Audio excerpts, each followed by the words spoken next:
அனைவருக்குமே வணக்கம். சற்று முன் கிடைத்திருக்கக்கூடிய ஒரு மிக மிக முக்கியமான செய்தி ஒன்று வெளியாகியுள்ளது. சற்று முன் உதயநிதி ஸ்டாலின் திகார் சிறையில் அடைப்பு, சொத்து குவிப்பு, சொத்து பட்டியல் வெளியீடு, கதை முடிந்தது. இது மாதிரி செய்திகள் வெளியே இருக்கு.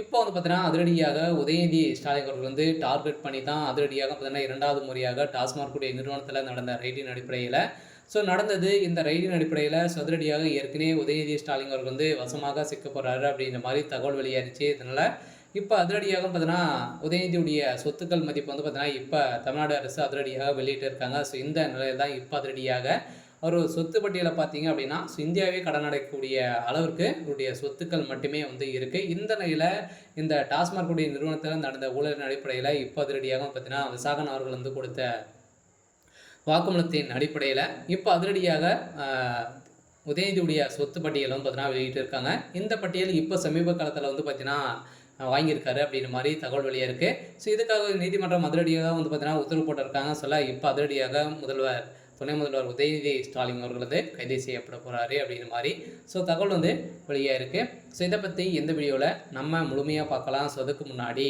நம்ம சேனலுக்கு இப்போ தான் நீங்கள் முதல் முறையாக வந்திருக்கீங்க அப்படின்னா மறக்காமல் நம்மளுடைய சேனலை சப்ஸ்கிரைப் பண்ணி சப்போர்ட் பண்ணுங்கள். ஸோ வாங்க வீடியோக்குள்ளே போகலாம்.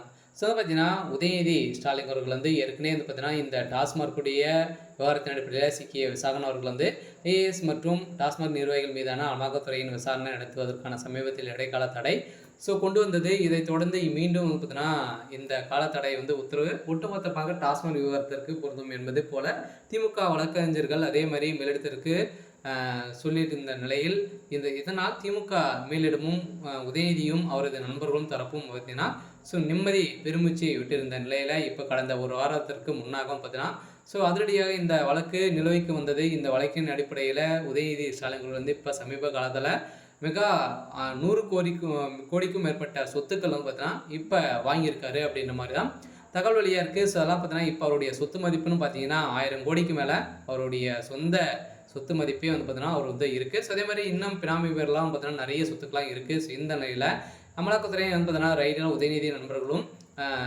ரத்தீஷும் கேசவனும் பார்த்தீங்கன்னா வெளிநாட்டிற்கு சென்று விட்டனர். மற்றவர்கள் தமிழகத்தில் அருமையாக மாநிலத்திற்கு திரும்பி சென்றிருந்த நிலையில் பார்த்தீங்கன்னா உதயநிதியுடைய நண்பர்கள்லாம் சிக்கியிருந்தாங்க இல்லையா. இதைத் தொடர்ந்து பார்த்தீங்கன்னா அவர்கள் கொடுத்த வாக்குமூலத்தின் அடிப்படையில் தான் இப்போ உதயநிதி ஸ்டாலின் வசமாக சிக்கி கொண்டிருக்காரு. சிலர் அடுக்கடுக்காக திமுக இருக்கக்கூடிய முக்கிய புள்ளிகள்லாம் பார்த்தீங்கன்னா சிக்க போகிறாங்க. சில வருகின்ற சட்டமன்ற தேர்தலுக்குள்ளே திமுகவுடைய கூட்டாரமே அழியக்கூடிய விதத்தில் தான் இப்போ பார்த்தீங்கன்னா செயல்பட்டு வராங்க.